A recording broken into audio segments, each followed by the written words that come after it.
안녕하세요. 책 읽어주는 남자 K입니다.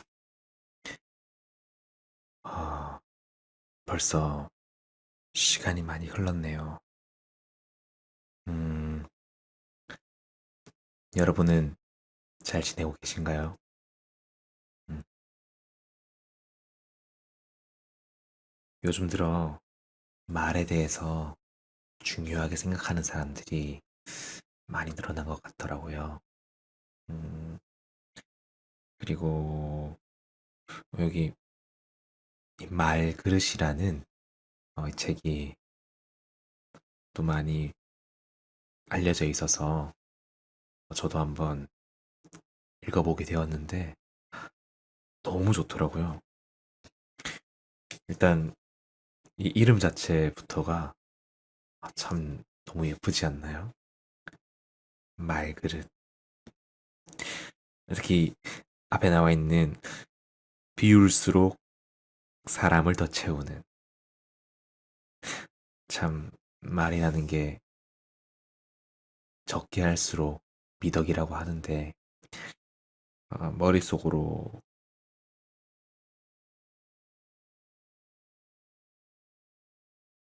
좀 머릿속으로 이론적으로만 알고 있는 내용을 좀 더 구체적으로 좀 말씀해 주신 내용들이 많이 있어서 참 좋았습니다. 어, 한번 여러분들도 읽어보시면 참 좋을 것 같습니다. 먼저 어, 프롤로그를 한번 소개해드리고 싶었어요. 한번 읽어드리도록 한번 읽어드리도록 하겠습니다. 프롤로그입니다. 왜 말을 저렇게 하지? 무조건 윽박지르는 상사나 솔직함을 핑계로 가슴에 비수를 꽂는 친구. 유독 아픈 말만 골라 하는 가족에게 꼭 그렇게 말해야 하냐고 따지고 싶을 때가 있다. 물론 당신도 지금껏 몇 번이나 말로써 사랑하는 이의 마음을 무너뜨리고 아끼는 사람들을 밀어냈는지 모른다. 어쩌면 어제 저녁에도 마음과 다른 말을 툭 내뱉고 돌아서면서 너무 심했나 하고 후회했을지도. 그렇게 우리는 어른이 되어서도 여전히 말에 서툴다.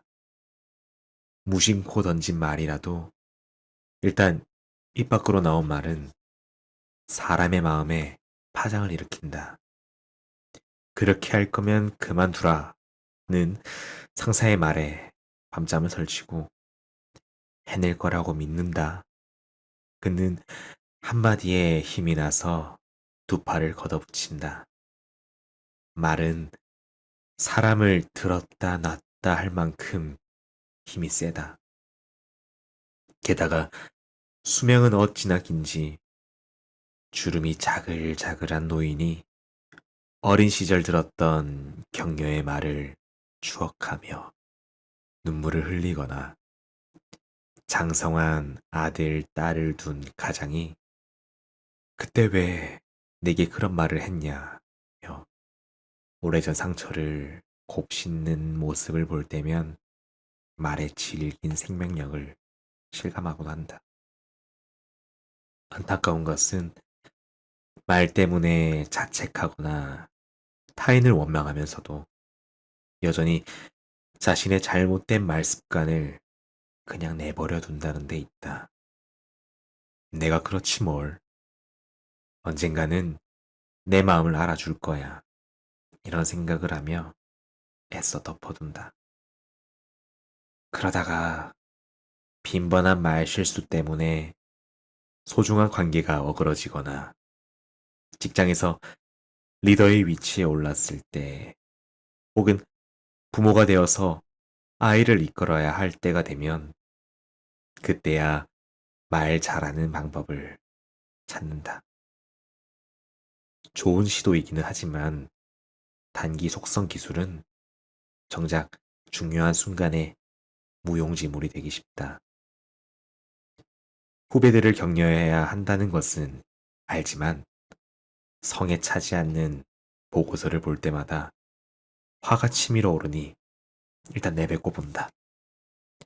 아이를 존중하는 대화법을 배우기도 했지만 길에서 떼를 쓰며 버둥거리는 아이 앞에서는 버럭 성질대로 말하게 된다.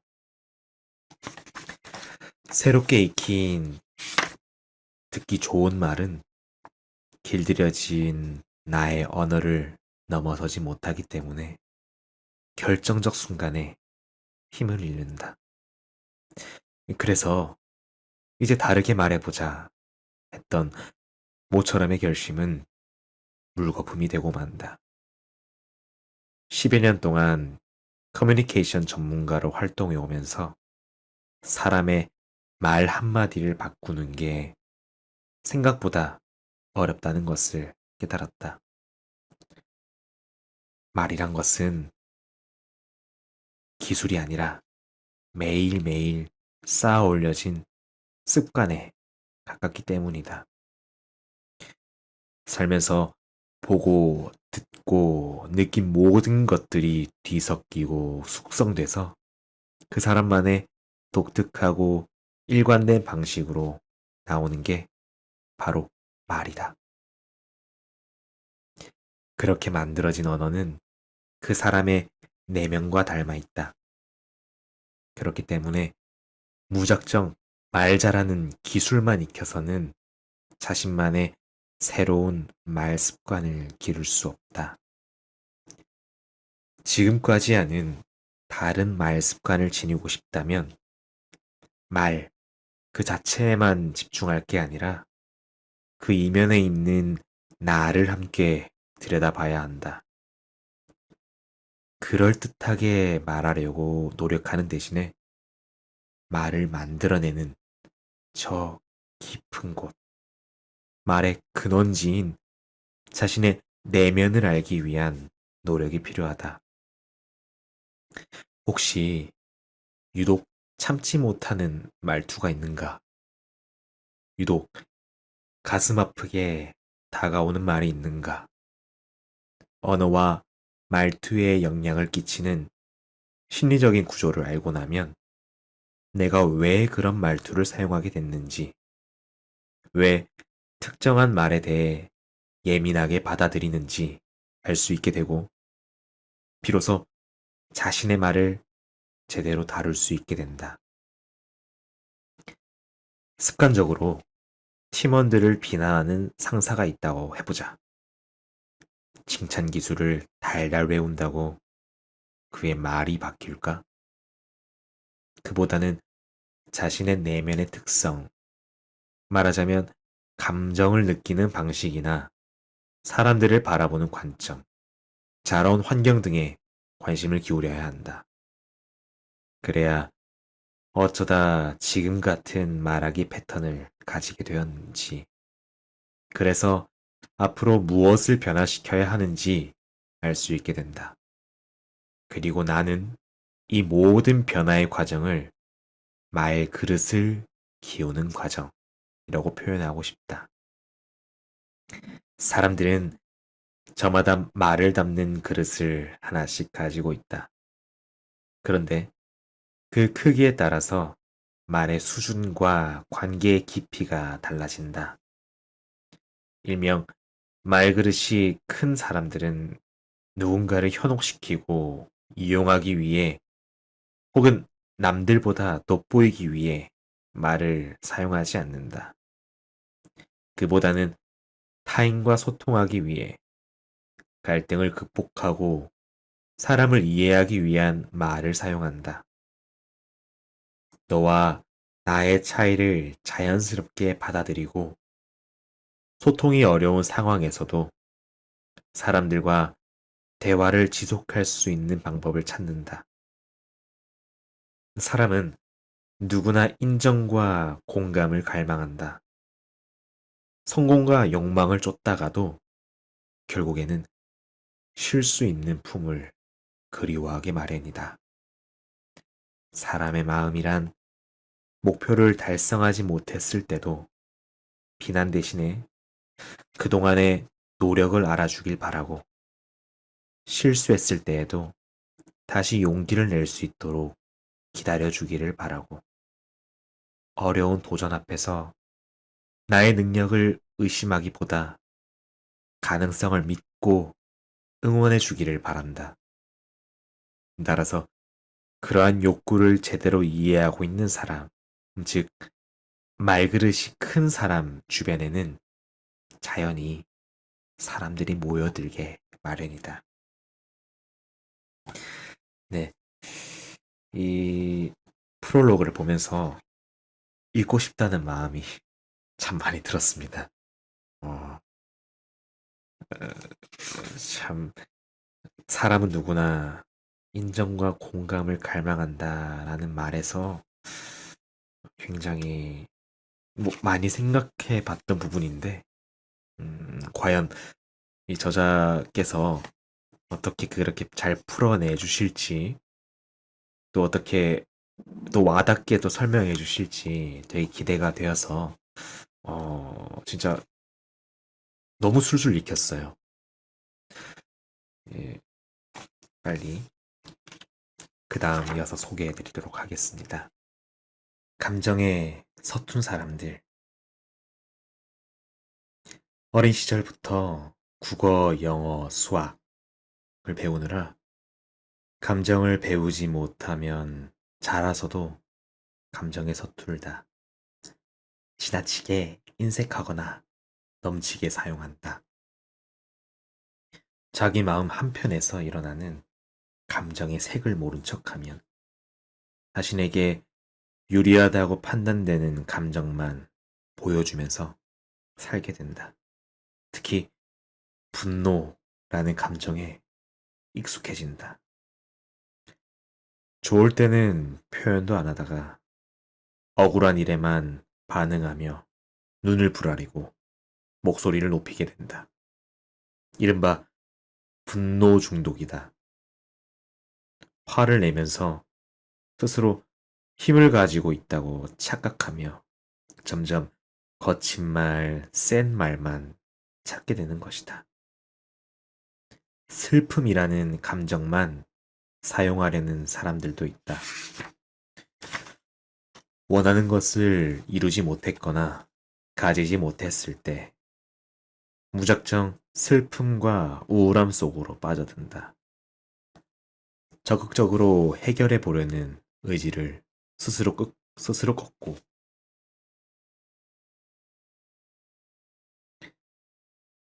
적극적으로 해결해 보려는 의지를 스스로 꺾고 주변의 관심과 위로를 기다리면서 삶을 소비한다.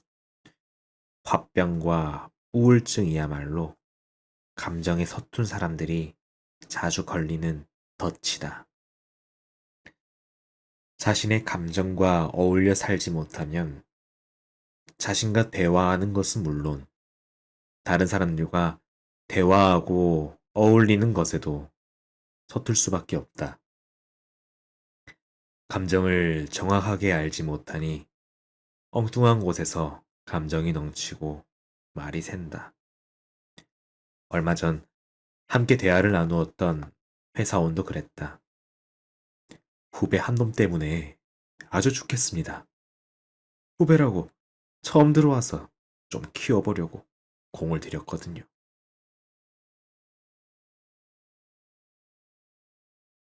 모르는 것도 하나하나 알려주고 실수해도 눈 감아주면서 기회를 여러 번 줬는데 입사한 지가 언제인데 아직도 제대로 일을 못해요. 실력이 늘만도 한데 당최 나아지질 않아요. 아니, 제가 언제까지 뒤를 봐줘야 하냐고요. 그는 화가 많이 나 있었다. 얼마 전에는 후배에게 도대체 입사한 지가 언제인데 이것밖에 못하냐? 다른 일을 알아봐야 하는 거 아니냐? 고 말하고 말해버렸다고 한다. 순간적으로 감정 조절을 못한 것은 맞지만 너무 화가 나서 참을 수가 없었다고 털어놓았다. 일단 나는 그에게 이런 질문을 던졌다. 그때 후배를 보면서 어떤 감정을 느끼셨나요? 화가 나죠. 참을 수가 없더라고요. 네. 그럼 화를 내면서 얻고 싶으셨던 것은 무엇이었나요? 얻고 싶은 것이요?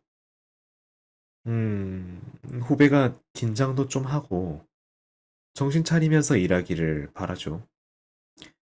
화내는 선배를 보면서 후배는 무엇을 배웠을까요? 네?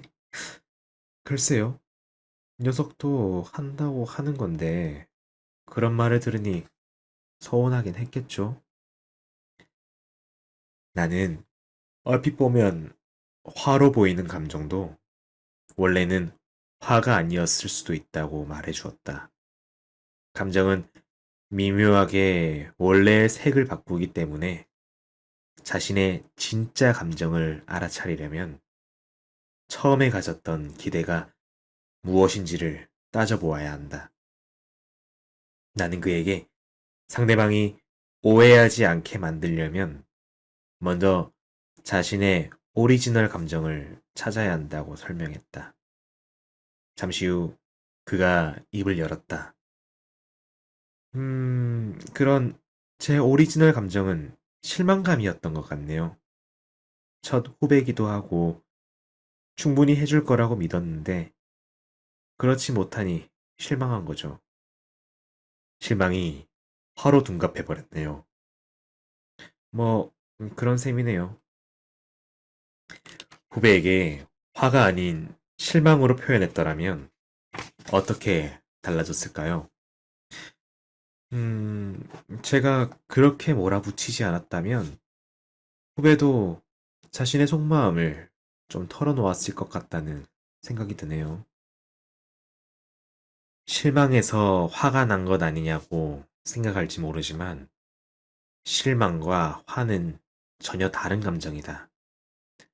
실망이라고 생각하면 너에 대한 믿음과 앞으로의 기대에 대해서 함께 말할 수 있는 기회가 생기지만 화라고 생각하면 너 때문에 생긴 분노만 남겨질 가능성이 높다.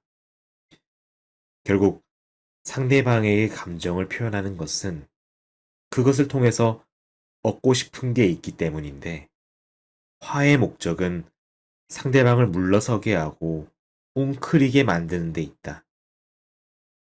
선배가 화를 내면서 말하면 후배는 속뜻을 헤아리기는커녕 야속하다며 화를 낸 사람을 원망하게 된다. 결국 원하지 않은 방향으로 대화가 흘러가 버린다. 이것은 감정이 원했던 게 아니다. 감정은 당신을 해치려고 온 도둑이 아니라 도와주기 위해 찾아온 친구다. 당신의 말이 가야 할 방향을 알려주는 길잡이다. 그러니 감정이 어떤 얼굴을 하고 있는가를 제대로 보아야 제대로 말할 수 있게 된다.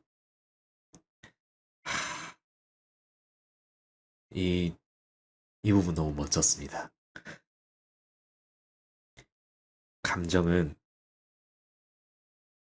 당신을 해치려고 온 도둑이 아니라 도와주기 위해 찾아온 친구다. 이라는 부분이 너무 멋졌어요.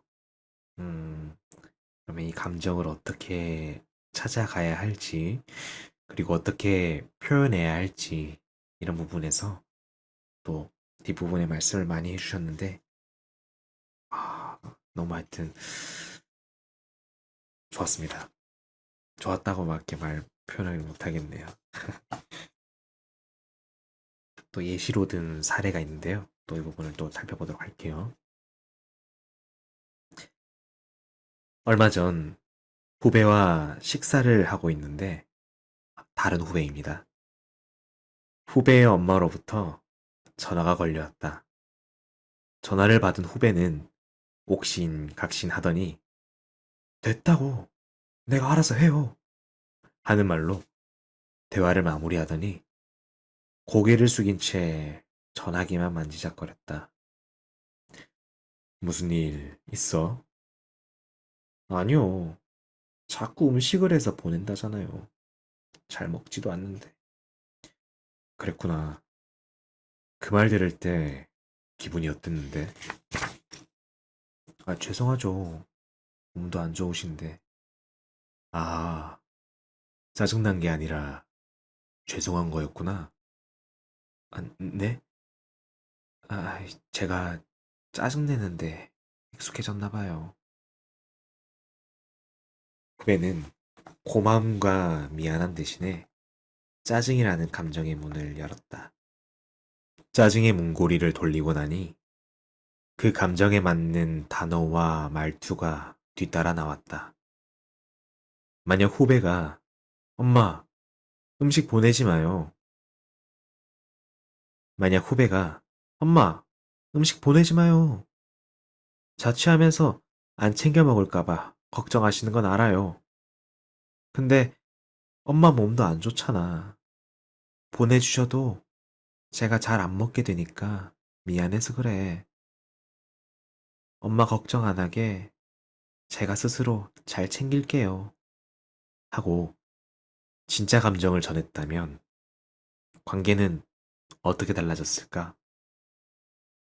그 전화를 끊고 나서 엄마는 어떤 마음으로 하루를 보내게 됐을까? 저는 이 부분을 보면서 아, 고마움과 미안함인데 짜증으로 표현한 이 후배의 모습이 마치 제 모습과도 같다고 생각했습니다. 음, 어떻게 표현하냐에 따라서 그, 그 길에 따라서 어떤 감정의 통로로 표현하냐에 따라서 나의 단어와 말투가 바뀔 수도 있다는 것. 좀 크게 생각할 수 있는 시간이었습니다. 또 이번에는 커플 사례인데요. 그것도 한번 보겠습니다. 얼마 전 커피숍에서 있었던 일이다. 원고를 쓰려고 앉아 있는데 잠시 후 중년의 커플이 옆 테이블에 자리를 잡는다. 그러더니 점점 언성을 높인다. 나는 그들이 나누는 말에 자꾸만 마음이 쓰였다. 여보, 우리 둘째 말이야. 이대로 두면 안 될 것 같지 않아? 둘째가 뭘? 사교성이 떨어지잖아. 그게 어디 중학교 1학년의 태도냐고. 남자애들이 원래 그래. 또 그 소리. 그런 문제가 아니라니까. 걔는 초등학교 때부터 친구가 없었다고. 성격이 그런 걸 어떡해. 그리고 다 한때야. 큰 문제 아니라고. 당신이 너무 예민해. 아니 여보, 이게 남일이야? 최소한 부모가 노력을 해야지. 여자는 둘째 아들의 사회성에 문제가 있는 것 같으니 같이 방법을 찾아보자고 주장했고 그 말을 들은 남자는 별일 아니니 소란 떨지 말라고 일축했다. 시간이 지날수록 여자의 목소리는 높아졌고 남자의 목소리는 점점 느리게 낮아졌다. 그러더니 가슴 속에서 천불이 나는지 여자가 쌩하니 자리에 일어섰다. 그러고는 주변 사람들에게 다 들릴 만한 목소리로 남편을 향해 말했다. 당신 정말 이상해. 하긴 애가 당신 닮아서 그런 거지 뭐. 같이 상담 좀 받아봐. 사실 남편은 처음부터 부인의 기분을 알아채지 못했다. 조급해 안달이 나 있는 부인과는 달리 소파에 푹 파묻힌 채 앉아있던 남자는 대화 내내 심드렁한 태도를 취했다. 상대방에게 중요한 주제를 소홀히 다루고 있었고 자신의 입장을 고수하는 말만 반복했다. 그것은 노련한 무시처럼 보였다. 그리고 그러한 태도를 본 여자는 더욱더 화를 내기 시작했다. 물론 부인 역시 자신의 주장만 반복했다. 이미 답은 정해져 있었고 남편이 자신의 의견에 동의하지 않자 끝내 남자를 사회성 없는 이기적인 아빠로 취급했다. 남편이 가지고 있을 법한 정당한 사유를 알아보려고도 하지 않았다. 나는 그들의 말 속에서 각기 다른 공식을 발견해낼 수 있었다. 부인은 또래 관계를 중요하게 생각했다. 많은 친구들과 활발하게 어울리는 것이 잘 성장하고 있는 증거라고 믿었다. 하지만 남편은 부인에 비해 말수가 적고 내성적인 사람으로 보였다. 그래서 개인의 성향 차이를 중요하게 생각하는 것 같았다. 물론 두 사람은 자신의 주장만 반복할 뿐 상대방의 공식에는 관심이 없었다. 그들의 대화에는 질문이 없었다. 아마도 커피숍에 들어올 때까지 공유했을 함께 노력해서 아들의 사회성을 키워보자는 그 마음은 온데간데 없이 사라졌고 결국 그들의 대화는 비난과 방어로 끝을 맺었다.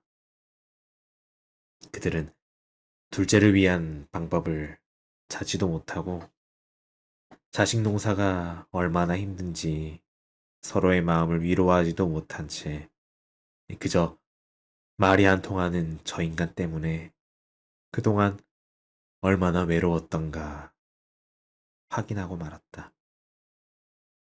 상대를 적으로 만들고 싶다면 나의 공식만 고집하면 된다.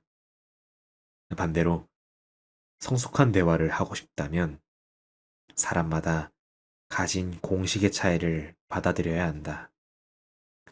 차이를 문제로 바라보지 않고 같이 풀어야 될 과제로 바라볼 때 당신의 말그릇은 흔들리지 않는다. 아, 맞아요. 분명히 그 아버지나 어머니 둘 다 틀리지 않는 내용인데 이 공식의 차이를 인정하냐 아니냐의 차이에 따라서 적이 되냐 같이 함께할 동력자가 되냐 차이가 생기는 것 같습니다. 집니다.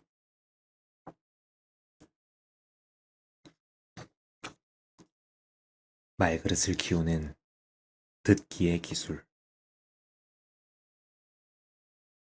조개를 해감하는 방법을 알고 있는가?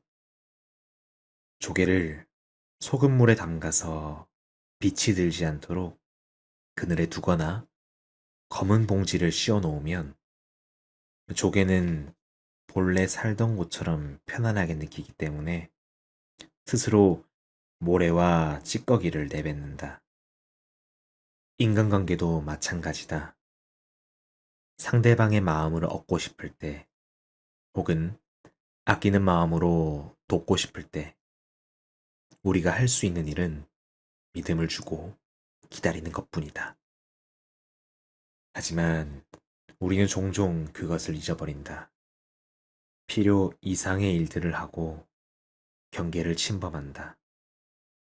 상대방의 행동이 얼마나 잘못되었는지 꼬집어 알려주고 앞으로 어떻게 해야 할지 치밀하게 조언하고 그것도 안 되면 직접 문제를 해결한다.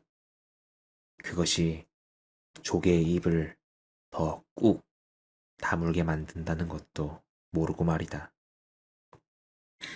사실 대부분의 것들은 자연스러운 상태가 가장 잘 어울린다.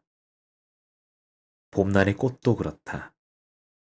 꽃이 활짝 필 때까지 우리가 할 수 있는 것은 기다림 뿐이다. 물론 꽃이 늦게 피면 걱정하고 만개했을 때 마음껏 기뻐할 수는 있다. 하지만 언제 열릴지 결정하는 것은 오직 꽃봉오리뿐이다. 말그릇이 큰 사람들은 이 기다림의 중요성을 잘 알고 있다. 그리고 그것을 대화 속에서 실천한다. 바로 경청하는 것이다. 듣는 실력이 있다면 말을 많이 하지 않고도 관계의 거리를 좁히고 갈등을 줄일 수 있다.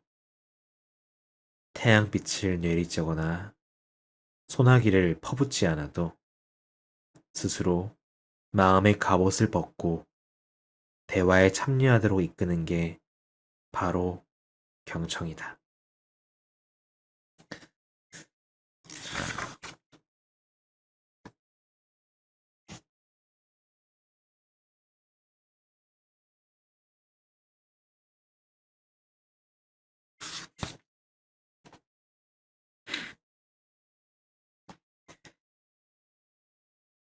경청의 중요성을 모르는 사람은 없다.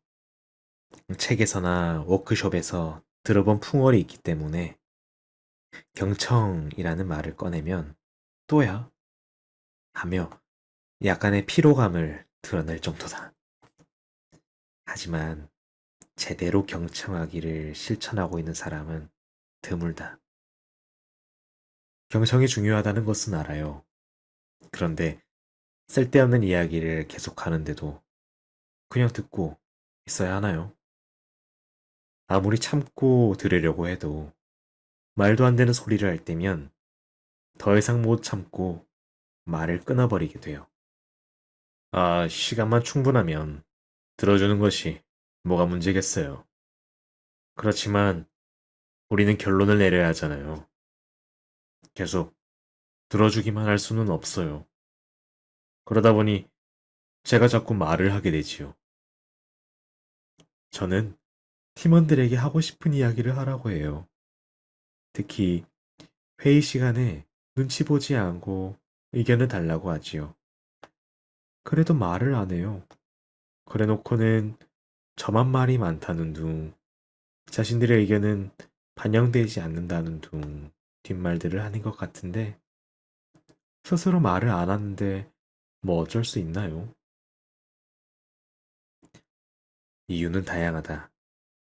쓸데없는 이야기라서, 시간이 없어서, 상대방이 말을 안 해서, 혹은 무슨 말인지 조금만 들어도 알 것 같아서, 성질이 급해서, 등등.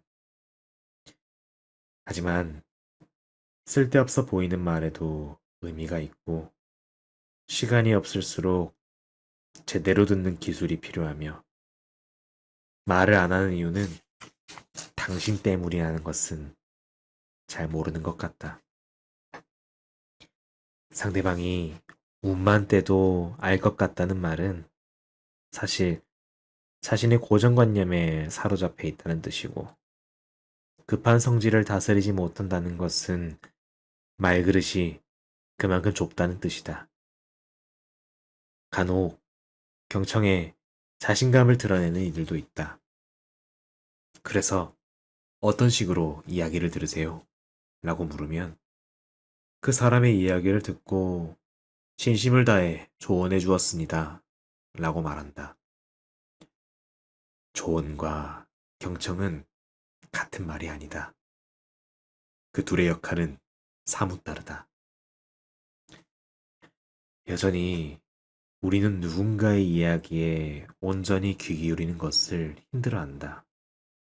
우리가 듣는 것을 어려워하는 이유는 무엇일까? 아마도 다음 세 가지 이유 때문일 것이다. 첫째, 말하기에 대한 환상을 가지고 있거나, 둘째, 듣기에 대한 오해 때문이거나, 셋째, 듣기 실력이 부족하구나. 말하기는 인기가 좋다. 화술이나 대화의 기술을 가르치는 학원도 수두룩하다. 이것은 말 잘하는 사람이 주목받고 능력 있어 보이며 힘을 가진다는 잘못된 인식에서 비롯된 현상이다. 듣기를 오해하는 경우도 있다. 듣기라는 것은 배우지 않아도 자연스럽게 얻어지는 능력이라고 생각하거나 무작정 듣고만 있으면 되는 것 아니냐고 생각하는 사람들이 많은데 잘 듣는다는 것은 귀로만 듣는 것을 의미하지 않는다. 말하고 싶은 욕구를 다스리는 동시에 상대방의 말 속에 숨어 있는 여러 가지 의미를 파악하고 그 안에 담긴 마음까지도 파악해내는 것을 뜻한다. 특히 사람의 마음을 얻기 위한 듣기라면 더욱 그렇다. 사람마다 마음을 여는 암호가 달라서 그 문을 열려면 정밀한 세공이 필요하다.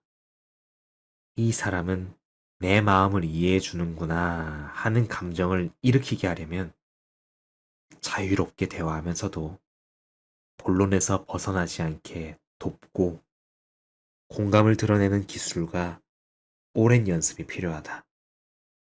사람마다 마음을 여는 암호가 다르다 하는 표현이 참 멋있었습니다.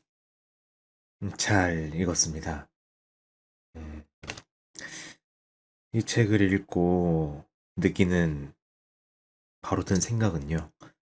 어, 참 제가 말 그릇이 너무 작구나를 좀 느꼈습니다.